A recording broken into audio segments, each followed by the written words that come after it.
Today we're continually working with fractions, but now we're converting them to decimals and we're understanding the place value of a decimal. So first of all, we started today with our note taking. And if you have a decimal and then a number, we know that is tenths. THS on the end, tenths. If it is a decimal and two numbers, it is hundredths. So how I told the scholars that I personally remember how to do decimals with the place value. If it's a, for example, the number 10, like in tenths, is one number after the decimal will be tenths, and I know that 10 also has 1 0. And the same thing with hundredths. In 100, there are 2 zeros, and after the decimal, there are two numbers that can go there. So that's how I personally use place value with decimals to help me remember how many places past the decimal. Okay, so with this in mind, we're going to do some problems. I'm going to put up here 3.48. And I do want to recognize that a decimal or a in math is called, you would say and in replace of it. Okay, for example, this will read 3 and 48, what? Is it tenths or hundreds? Well, it's 2 digits past the decimal, so it must be hundreds. So this will be read 3 and 48 hundredths. Okay, so now let's practice with some more. 4.18, you would say 4 and 18 hundredths, because it's two numbers or two places past the decimal.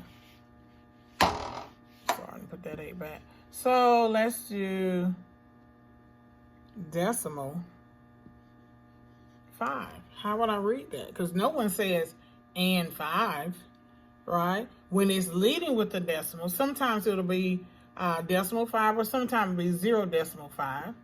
But they are the same, correct? Because 0 and nothing is the same. So sometimes you will see it with the leading with the 0 just to hold the place, or sometimes it will be without. So this will be read 5 tenths because there's not a whole number here. It's not a ones place here. There's nothing in the ones place. 0 is nothing there. So you can put a placeholder 0 or you can leave it blank there, but you would say 5 tenths. So if a fraction leads with a decimal, you do not say and, you just read what that number is and give it its ending, whether it's tenths or hundredths. Okay? So let me give you this here. We have, be careful with this one. What will this be? Now you're going to read the number first because it's leading with the decimal. We know we're not going to say and first. We're not going to say and at all. This will be 8.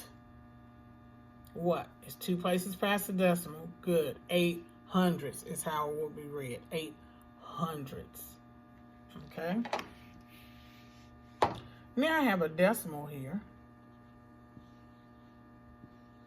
And I have 60 behind it. Some may say, well, Miss Perry, I know this is 60 hundredths. And I'm going to say, no, that's not correct. And the reason I'm going to say that's not correct is when there's a 0 on the end, you can drop it off. And that will be 6 tenths is how you would read that. 6 tenths. Okay? Let's do this. Now, if I have decimal 0.6, can I drop this 0 off? Absolutely not, because it's not on the end. It's holding a place for something, okay? So this one would be 6 hundredths.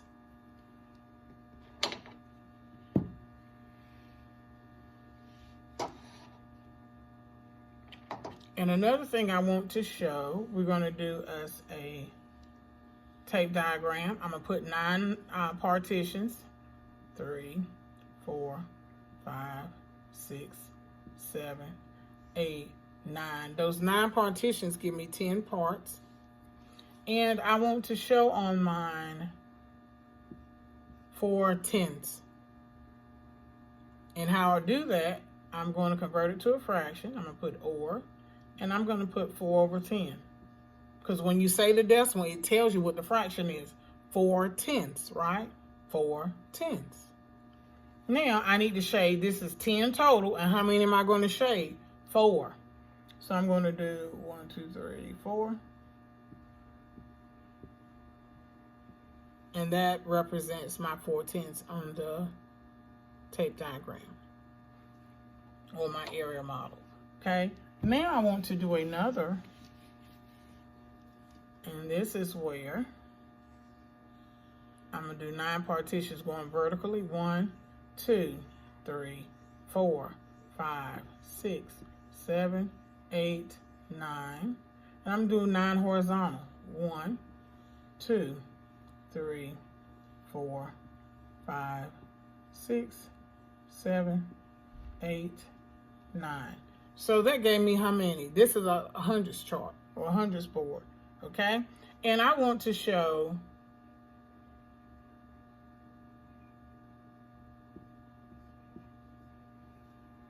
$4,800. First thing I'm gonna do is what? Convert it to my fraction, 4,800, because it's 2 numbers past the decimal, so we know that's hundreds. And so now we're gonna do 48, okay? So I know if I do 4 rows, that will be 40, right? So this is 10, 20, 30, 40. I'm gonna diagonal that, I'm gonna get those, so that's 40 already. And then I have 8 left, so that's 40, and I need to do 48. So I'm gonna leave these 2 top blank, and all of these down here I'm gonna X out. And this shows 4,800s, okay? So I have 48, I know I can do 4 rows of 10, that gives me 40, and then do 8, that's 4,800s. So this is what we were working on today. I'm gonna go back and do one example on some things we're working on for review, as our spiral review. And one was factors. Factors are numbers that you can multiply that gives you a product. Okay, so I'm going to do the factors of 18. And if the number, the factor that we're looking for, or the product that we're looking for, if the number is 9 or higher, you still stop at 9. Okay? So if my product was 4, then I would stop at 4. But if my number, the product that I'm looking for, if it's 9 or higher, we stop at 9. Okay? So 1 times what gives me 18? 18. What about 2? 9. So I want to prove it. 2, 4, 6, 8, 10, 12, 14, 16, 18. That's 9. 3. 3, 6, 9, 12, 15, 18. That's 6. What about 4? 4, 8, 12, 16, 20. Nothing. 5, I know 5 doesn't, because it doesn't end with a 5 or a 0 in the tens place. What about 6? Well, we got 3 up here, so it's a reciprocal. 7, no. 8, no. And 9, we know it's a reciprocal here. That's 2. So look how I do my factors. You do them in pairs. It's like a married couple. You do 1 and 8, 1 and 18. So 1 and 18. Next we have what? 2 and 9. Next is what? 3 and 6. And it's reciprocated 6 and 3, 9 and 2. We have those already. So these are the factors. 1, 2, 3, 6, 9, and 18. And this is composite because it has more than 2 factors. Okay? And so this is what they will have to look forward to on their homework tonight. Please, please, please, I hope you watch the video first, whether you got it or not, and then go to completing your homework. Thank you.